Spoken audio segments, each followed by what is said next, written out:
And with that, the Raiders season has come to a close. The Raiders lose the season finale to the Los Angeles Chargers, a game that at times looked like it might be close to final outcome, really wasn't. The Chargers win 34-20. The season comes to a close with the Raiders at 4-13. He's Brice Butler. I'm Jason Fitz. It's the fifth quarter presented by Twitch. Shout out to our guy, Eddie. Eddie, if you didn't see it on social media, you've got Brice and I together in this because Eddie is doing the best thing in the world. He's staying home with his brand new baby. So we got to give, although Brice, I thought we had a clear agreement with Eddie that the baby would be named after you and I. It does not appear from social media like that happened. I'm a little offended, but importantly, we got to give a shout out to Eddie.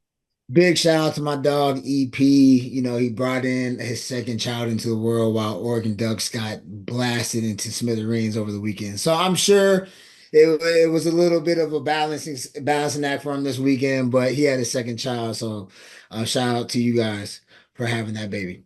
Yeah, no, really, the important part here is he just didn't want to. He wanted to avoid the trash talking we were going to give him about Oregon. It won't be avoided; it'll just be delayed. He gets to spend a little time. In the meantime, Brice, let's break it down. All right, 34-20, the Chargers beat the Raiders. The Raiders finished 4-13 for the course of the season.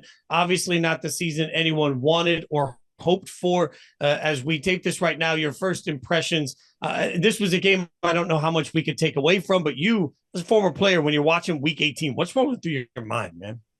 I'm gonna be honest with you. You know, we just talked about it off air a second ago, Fitz. Like, my first two seasons with the Raiders, literally the same record almost, 4-12, 3-13, right? And the only thing that I can remember thinking of, going into that last game of the season is, like, finish out strong. You don't know if the coaching staff is going to be here. You don't know if you're going to be here. When the team is bad, one thing that you find out pretty quick in the league, there's a lot of turnaround, right?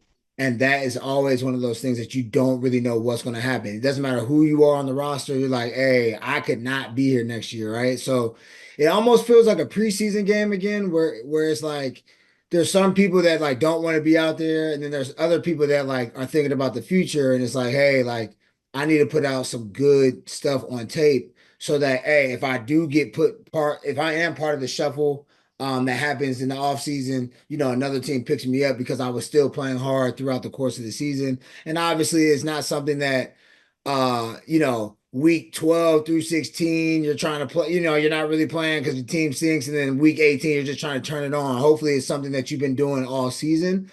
And then obviously, after the season's over, it's kind of a sigh of relief because you're like, okay, like I don't have to deal with the bull crap anymore of a loss. Hopefully now, by the time like the Super Bowl's over, it's like our record's 0-0, right? You're still in the same team. Our record's 0-0. We got a clean slate. It's 2025 season. So yeah, I mean, the last game of the season when your team is this bad, you're just like, let's finish out strong. Obviously let's stay healthy. And then after the game, what can I work on? What can I improve on? What can we improve on as a team? And you just hope that there's not too much turnaround that goes on in the offseason to where like you're working with a brand new staff when it comes April. Well, let's talk about some of the guys in this that showed up and showed out for what they hope is the future. I mean, Brock Bowers always going to be Brock. 4 catches, 50 yards, a touchdown, a beautiful little touchdown there. But Jakobi Meyers, 9 catches, a buck 23 on this one. Like Jakobi had a big day, and I think we need to remember that in my mind, like this receiving core today is a lot different than most of us thought it was going to look back in September, right? And Yeah. through all the change, while we've seen Brock fight through and really have to be the superstar, Jakobi consistently throughout the course of the year stepped up and said, no, like this is not a room barren of talent. I am a star in this league. Hell of a year, hell of a game for him. Yeah, shout out to Jacoby, man. This is a guy that came into the league playing quarterback in college, right? Daniels brings him over to Las Vegas, and then he finally goes for 1,000 this season in this last game. And I'm pretty sure he's sitting there like, hey, like, I'm gonna make some money. I don't know if he's in a contract season. But yes, to have a season like the team had, and for him to stay consistent with all the Devontae turmoil at the beginning of the year, for him to step into that, receiver number one role, even though Brock is basically receiver number one, and to continuously ball week after week after week, putting his best foot forward. He goes for 1,000. Hats off to Jacoby. Yeah. And by the way, to answer your question, Jakobi He's going to be 29 in next season, according to Spot Track right now. He is obviously next year he's under contract and a cap hit of 14.9, which is basically nothing right now when you talk Yeah. about wide receivers that are impacting the game. So, like, you can start to look again. We got to think a little bit about building blocks, what we saw and what it means for next year. Jacoby and Brock Bowers, you look at it and say, there are some pieces here to be really, really happy with. And Aiden O'Connell in this game was I think, good. And, I know that's not a great ringing. Everybody wants superstar or whatever, but Aiden O'Connell put up, I think, a fairly efficient game in this overall. The numbers on Aiden, as I pull it up, 24, 34 for 214, 2 touchdowns and a pick. It was sort of who Aiden is at this point. Like, I think Aiden has shown that he's a capable quarterback in this league. It might not, we're so obsessed with finding the next Mahomes. I think sometimes we have to understand that changes the narrative a little bit on quarterbacks. I think Aiden O'Connell played pretty well in this. Yeah, I think Aiden O'Connell's a good player, man. I think the main, in my opinion, Brice Butler's opinion, I think the main thing that hurt him throughout the season was just the inconsistent running game. You have a quarterback like him, young in the league. He has two weapons. We just talked about him, Brock and Jacoby.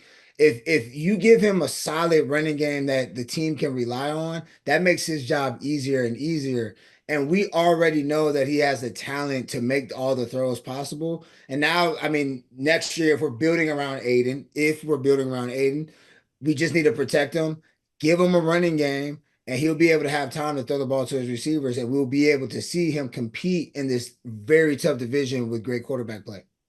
Yeah, again, running game. This game, 12 carries, 39 yards, averaging just over 3 yards. Like, you can't just a B-level running back in this league gets 12 carries for 39 yards by himself, right? Like that's all. That's the entirety of the running game in this one.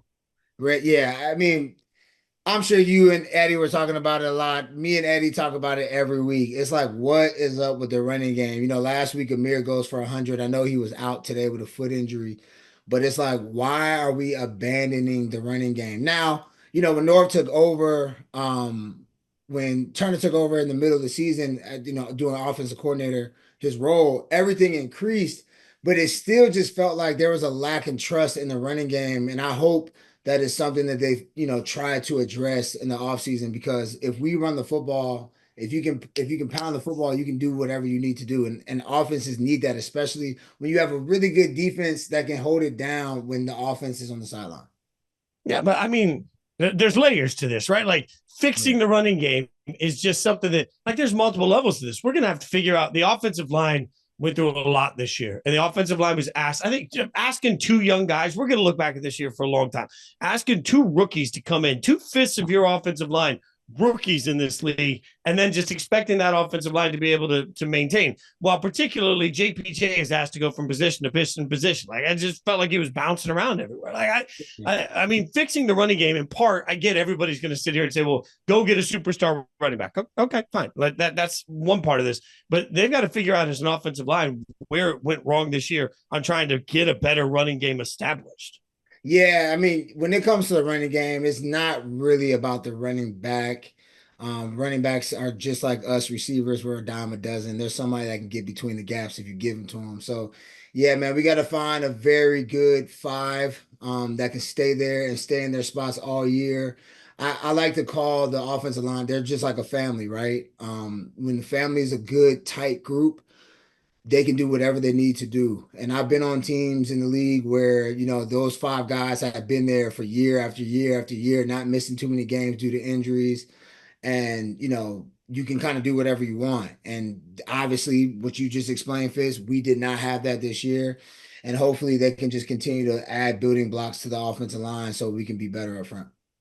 Didn't have an answer in this game for Quentin Johnson, who, like, I mean, raise your hand if you were shocked by that. Like, I don't know. I covered the draft for a long time. I have for years. And coming out, certainly at TCU, you saw some explosiveness, but we haven't seen this. Like, this guy that's been riddled with drops in his career has not really put it together. And all of a sudden in this game, 13 catches for 186 yards, 13 catches on 14 targets. I don't know what you do when you're just watching a guy carve you up like that. You know what, man? Hats out, hats off to Harbaugh, man. Like, Quinn Johnson, TCU guy, a lot of people have been, kind of on his head about drops, right? I think they said on TV today that he hasn't had a game where he's caught 6 balls or more in a game. And with them going into the playoffs, right? You need him to be able to make plays. Obviously, McConkey can make plays, but you need, your big time guy to be able to make plays. And to me, what I saw today was Coach Harbaugh making a concerted effort to get him going. And he did. I mean, he caught 13 balls on 14 targets, dog. You know what I'm saying? Like, that's a receiver's dream. You know what I'm saying? Double digit targets, and you catch you catch double digits of those passes. I mean, that's a receiver's dream. And going into the playoffs, to me, like what I saw was literally Harbaugh was like, hey, we're gonna get you going. Like, you're gonna have to show us that you can't do it, because we're going to you today. And I like stuff like that, man. So hats off to Coach Harbaugh for getting that man some confidence going into the playoffs, because he's gonna need it for sure. I read it the exact same when they were forcing the ball to him. So not forcing, they were getting the ball to him so much. Kept thinking, man, this is brilliant, because he's going to walk into the facility tomorrow with just a little different swagger, right? Like, he's going to approach practice this week just a little different all week. And that's so key, because look, I mean, Ladd McConkey, deservedly so, is not shy on confidence. He's not in a rut. Like, and so this gives twofold too. Like, not only does Quentin get a little bit of confidence, but Justin Herbert gets a little bit of that, like, no, I can trust him. I can trust him moment. And I think that's important too for the Chargers. So I'm with you. This is a really smart game plan by Harbaugh. Yeah, yeah. I mean, I think they're coming to Houston. I live in Houston, so I think they're coming to Houston next week. And man, I mean, they can get after those DBs. You know what I'm saying? It just can't be McConkey. It has to be a whole concerted effort for them. So yeah, man, I love to see it. I mean, obviously it was against our team. I didn't want to see that, but I knew exactly what was going on when QJ was just catching all those balls. I was like, I know what they're doing. They're just trying to get the playoff. Just looking at the guys in coverage, though, Brice, like, if we're being honest, were we not just looking at depth?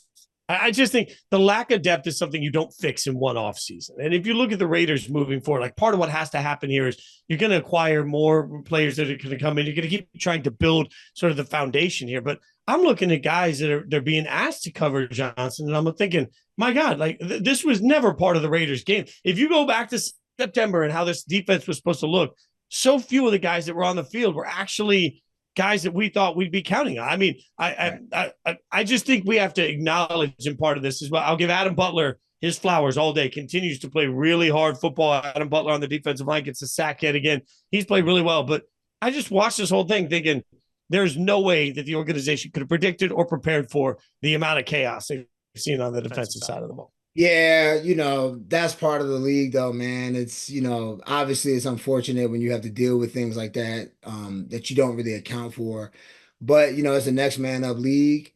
Some guys who stepped up, just like you said, Adam Butler stepped up, did his thing. But at the end of the day, it's a next man up league. And you don't, like how we started this whole conversation, you don't want to be in a predicament to where your job is in jeopardy in the offseason due to what you put on the field. So even if you weren't a starter, or if you're a backup, or you're a guy that wasn't expecting to play, did you go out there and put your best, foot forward when you had the chance and the opportunity to put, your work on tape? And so, there's going to be a lot of guys that have these exit meetings on Monday or Tuesday, whenever they have them, and they're going to have some tough conversations with AP. And, they're going to have to look in the mirror and say, hey, like, did I do enough? Like, I could have did better here. They gave me a couple of opportunities and I didn't, fit the bill. I had those same conversations with myself in, some of these off seasons that I had when I was playing. And you just have to be prepared for whenever that number was called. Like, I remember back, Dez Bryant got hurt, and I went from being basically the fourth receiver to the number one guy, because I was the only guy with the size and speed, like, kind of comparable to what Dez had. And, after those games, it was like, did you do enough? Do you think you did enough? Some games I felt like I did. Some games I felt like I didn't. And you have to really be honest with yourself. When you look in that mirror and say, like, am I doing the best job that I can while the starter is out? For me to probably have a longer future in this league. Yeah, and I think part of this, because next man up is such a huge part of how you have a successful culture. Also, I think what you see is something that we've gently talked about over the course of this, but like, this Raiders organization, I think, acknowledged at the draft, hey, this is the beginning of a new chapter. We're gonna have to find a lot of new players. We're bringing in, like, I don't want to say, let's say something short of a rebuild. They looked at it and realized, hey, there's a lot of holes that need to be addressed on the roster. What did we see today? Like the number of times we saw in Week 18 that a playoff team was playing their second and third string and still fighting it out with a bad team that's playing their starters, because like depth just isn't like no team on the defensive side of the ball can complain this year about injuries when you look at what the Detroit Lions have gone through. But the Lions are deep all over the place. And I just have to remind people that the Lions didn't get there overnight. It took 3 or 4 really good off seasons in a row to stack the kind of depth that lets you then survive what you have to survive. Like the Bengals are now sitting here not going to the playoffs in a year that they had the best quarterback performance, the best wide receiver performance, and the best sacker in the entire NFL. Why are they not going to the playoffs? Because they don't have the depth top to bottom. And like, it just, it takes a little more time. That I watched today thinking, golly, the depth on this team was tested at a level I don't think it ever could have survived. First time I ever talked to Adam Schefter before we were ever friends, like first time we ever worked together on anything. He came on my podcast when nobody had ever heard of him. And I asked Adam at the time, I was like, hey man, what's the difference between a good team and a bad team? And his answer without hesitation was continuity. He said, when you find an organization that understands continuity, they get stability. When you have stability, things go better year in and year out. And I laugh about that all the time, because if you look at the teams that are really bad right now, most of them, I mean, the Patriots, as we tape this right now, have already let Gerard Mayo go, and they are no longer what the Patriots were for a whole generation. Look at what's happened with Carolina, where it's been a revolving door and they can't figure out what they have. They fought hard. They win today unexpectedly, but Carolina is not great. Look at the Giants and the fact that they're trying to have to figure out what to do with, like, if you look at bad teams, constant turnover is a part of what makes them bad. And so I do think that there is some value to continuity. The biggest thing that AP is going to have an answer for, and you mentioned players looking in the mirror, I think AP is going to have an answer when he looks in the mirror for what is he going to do to get the best out of the offense. Because if we believe that, whether it's Aiden or somebody else at quarterback, I just think that this year you can look at it and say, hey, the fact that the offensive coordinator was changed midseason, that's such a huge, that's such a huge setback for the entire organization and how they communicate. I think there has to be a real answer to what's our offense look like for the next 3 years. Yeah, I agree. The offense, I mean, the defense is great. I don't want to say great, but defense is really good. Special teams is solid. And our biggest downfall, I would say, is the offense, man. I mean, just like quarterbacks, we've had 5, 6 different starting quarterbacks, or just like coaches, we've had like 4 to 6 different quarterbacks since COVID as well. Mm-hmm. And it's like, what the heck is that? You know, we have a star receiver for a couple of years and he's gone. He doesn't want to be there no more. You know, we get Brock Bowers. We don't have a freaking run game. And I'm a receiver. And it pisses me off when we don't have a run game, because I'm a play action receiver. I need it down the field. And if you don't have that, it makes it much harder for you to get up and down the field. So, yeah, I agree with you, Fitz, man. And the thing of it is, from the people that I know that know Tom Brady, well, I obviously don't know Tom at all, but the people I know that have worked with him and know him, and we all hear, speculation on, I think Mark Davis has made it particularly clear that he hopes that Brady is a big part of figuring out how they move forward. Well, Brady doesn't do anything without hearing the why and the how. So I do think we have to understand that, like, this is not going to be some sweeping decision of like, we're making change or we're not making change based on nothing.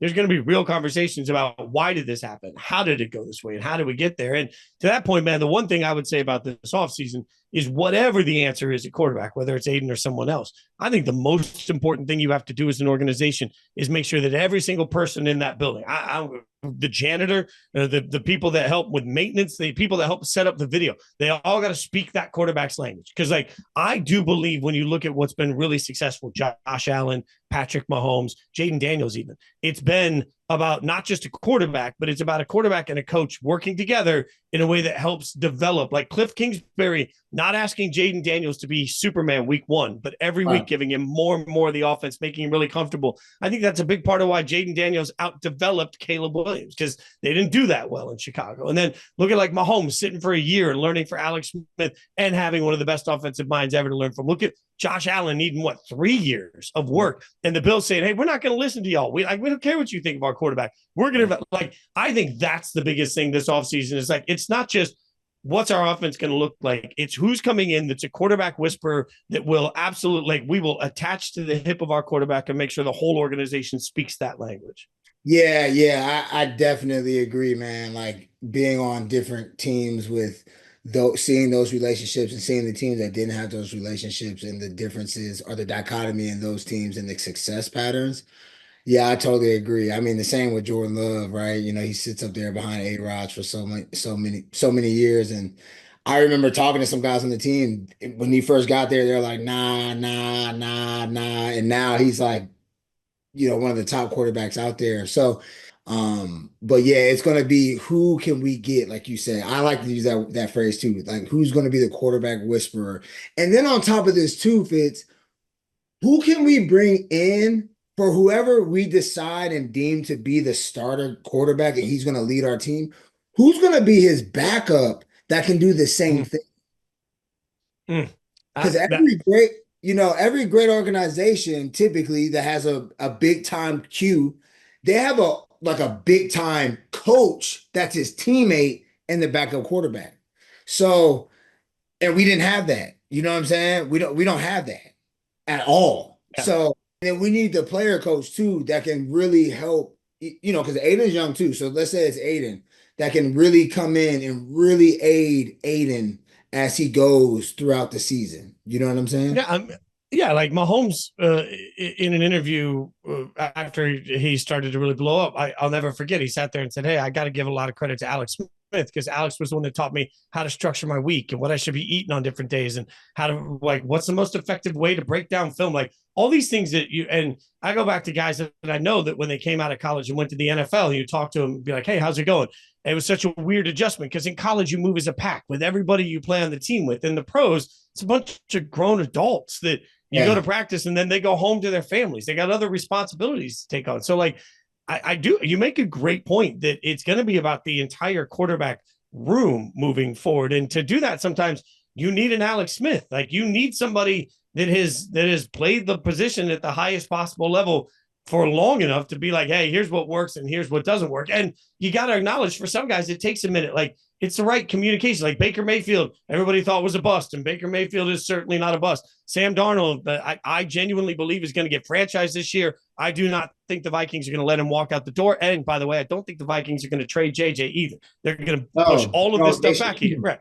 Right. They're going to keep, they got two guys in the room. They're going to Right. push that decision back. So, like, to your point, I think all of this is about right combinations and right communication, 100%. I totally agree. And hopefully they figure that out because we need it to be figured out for sure. Here's what we know as we wrap this up.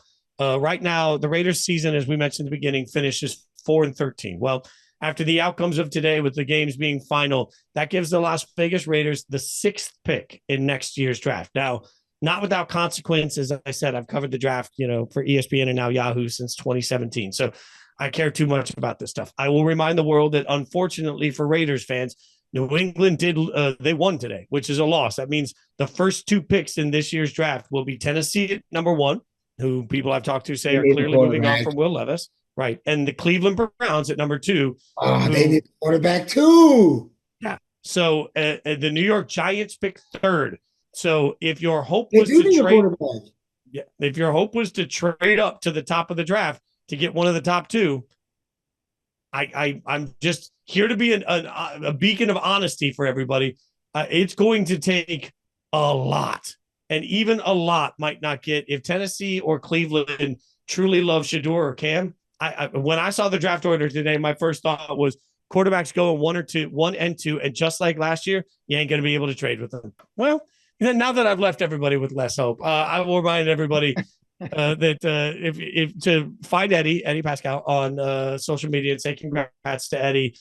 Brice, it's been fun getting to hang out with you. It's been fun that we got traded off. It's like we were side pieces for Eddie for Yeah. the entire regular season, but now the side pieces have come together and we've kicked the actual main piece out. So there we go. Right. Like Eddie's. There we go. Maybe we'll just take this over. Appreciate hanging out with you. Appreciate you guys have taken the time to listen. The off season is going to continue to give you more and more content. You know that. But in the meantime, we wrap up this season not the way we hoped, but with hope for what next year will be. He's Brice Butler. I'm Jason Fitz. Thanks for hanging out for the 5th quarter presented by Twitch.